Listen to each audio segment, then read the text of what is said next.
mengalami 4 faktor ini ya. Yang pertama, jangan menyampaikan nasihat ketika anak sedang merasa lapar. Oke?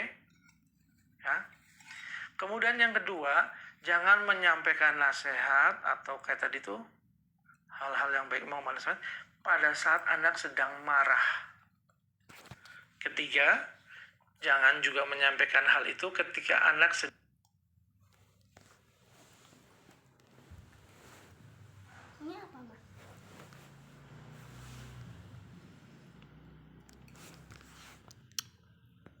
menyimak pertanyaan kan. Nah, oleh karena itu ya, ketika bicara sama anak, bicaralah dengan niat ya, hal-hal yang Anda inginkan saja.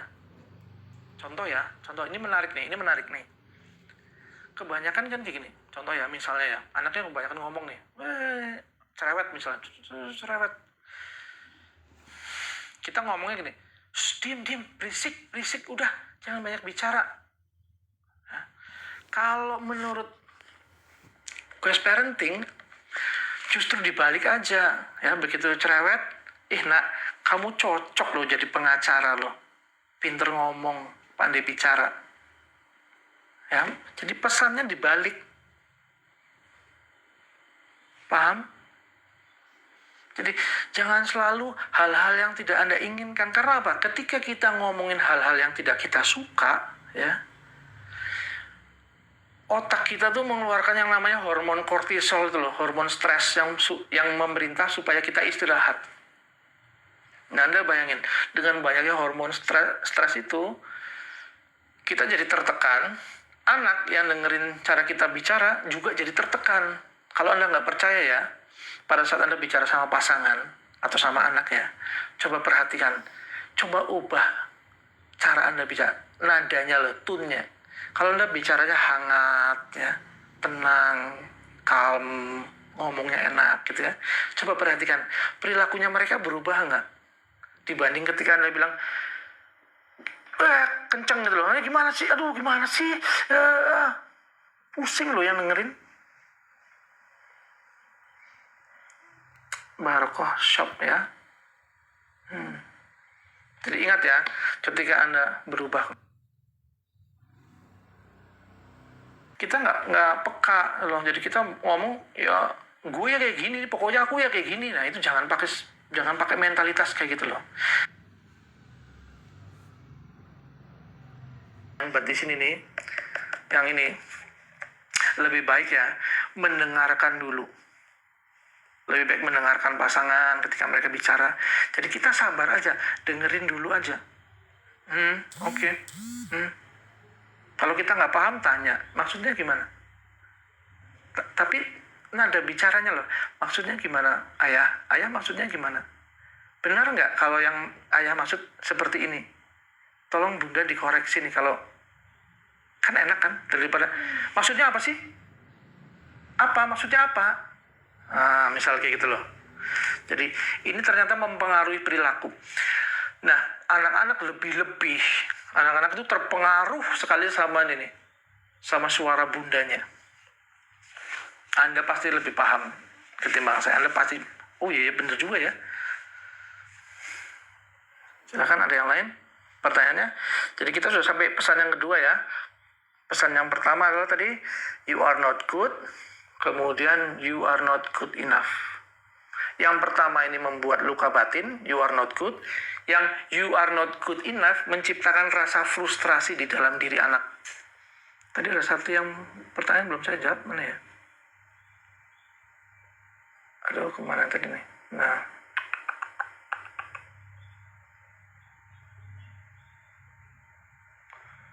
sebentar, saya urut dulu.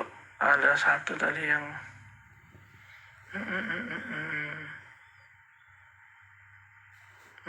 nah, saat kita kecil kita diperlakukan seperti itu dan kita belum paham, tetapi alam bawah sadar kita sudah paham.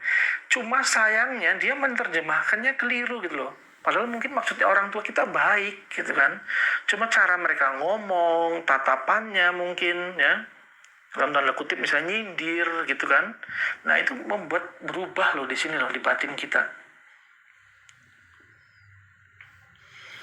Kemudian ibu berkomunikasi, iya ini tipikal orang tua kelahiran ya 50-an nih, masih gayanya kayak gini ya, mungkin 50-an 60-an masih kayak gini, masih yang monolog satu arah, jadi orang tua yang ngomong anak dengerin aja gitu loh. Nah kalau yang di quest parenting ini bukan monolog lagi, bukan monologik loh, bukan satu arah, tapi kita membangun komunikasi dua arah loh, dialogik namanya. Dengan pasangan kita bangun komunikasi, sama anak-anak juga. Jadi sebenarnya meringankan beban kita sebagai orang tua, ketimbang kita selalu jadi yang seolah-olah yang paling benar gitu loh. Zamannya sudah berubah gitu loh, pola asuhnya berubah. Ya, bagaimana cara menghadapi orang tua yang selalu menekan ini? Ini agak sulit dijawab ya, karena ada tipikal orang tua yang controller ya, artinya pengendali. Jadi dia mau mengendalikan semuanya tentang anaknya, bahkan sampai nasibnya, nggak cuma masa depannya ya, nasibnya, pikirannya sama perasaannya mau dikendalikan sama orang tua. Ya. Kalau saran saya adalah mendengarkan dan bertanya saja. Kuasai ilmu bertanya nih. Quest ini kan artinya question. Kalau Anda yang menguasai pertanyaan ya, kalau dalam sebuah dialog, sebuah obrolan, sebuah omong-omongan ini, yang bertanya itu yang mengendalikan situasi. Nih, caranya ada di sini. Cara tipe ortu omongan nggak pas gimana Pak? Kadang anak tidak pernah satu pendapat. Iya, kadang. Bukan kadang lagi, karena anak juga lagi mengembangkan kepribadiannya sendiri. Ya, justru dengan berbeda pendapat, ya, kalau kita bisa menghargai atau bisa menerima atau bisa mengkondisikan bahwa berbeda pendapat itu tidak apa-apa loh, itu justru membuat anak tuh mau bicara sama kita. Ya, artinya orang tuanya itu nggak insecure gitu loh. Anaknya beda pendapat, orang tuanya takut. Anaknya beda pendapat, orang tuanya marah. Jadi anak jadi lebih dewasa daripada orang tuanya loh. Nah, kita sebagai orang tua lebih mapan. Ya, kalau ada beda pendapat, ya nggak apa-apa beda pendapat. Nah, justru dari beda pendapat tuh kita bisa mencari jalan tengahnya gitu loh. Artinya ada jembatannya. Kalau anak sudah nggak mau bicara sama orang tuanya, itu baru problem menurut saya. Karena saya punya klien ya, tinggal rumahnya 2 lantai, orang tuanya tinggal di bawah, dia tinggal di atas. Itu nggak pernah omong-omongan. Omongnya tuh lewat WA, gitu loh. Kalau nggak suka sama anaknya, nggak suka, diblokir tuh bapak ibunya. Itu problem menurut saya. Tapi selama masih ada beradu argumen, beda pendapat, itu sebenarnya anak lagi mau bangun jembatan gitu loh. Dia juga lagi mau menunjukkan bahwa intelektualnya berkembang. Nah, kita sebagai orang tua seharusnya lebih mapan gitu loh, menerima, apa yang kamu pikirkan tentang hal ini.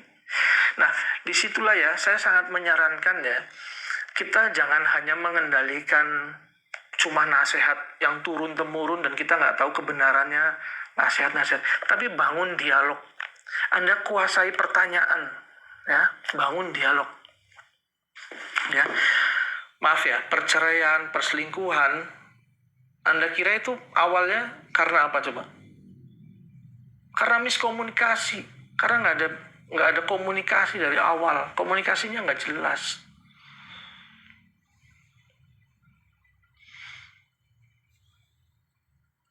Silakan Ibu Kak Lulu boleh ya.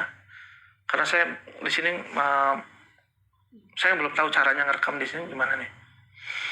Ada lagi dari mana?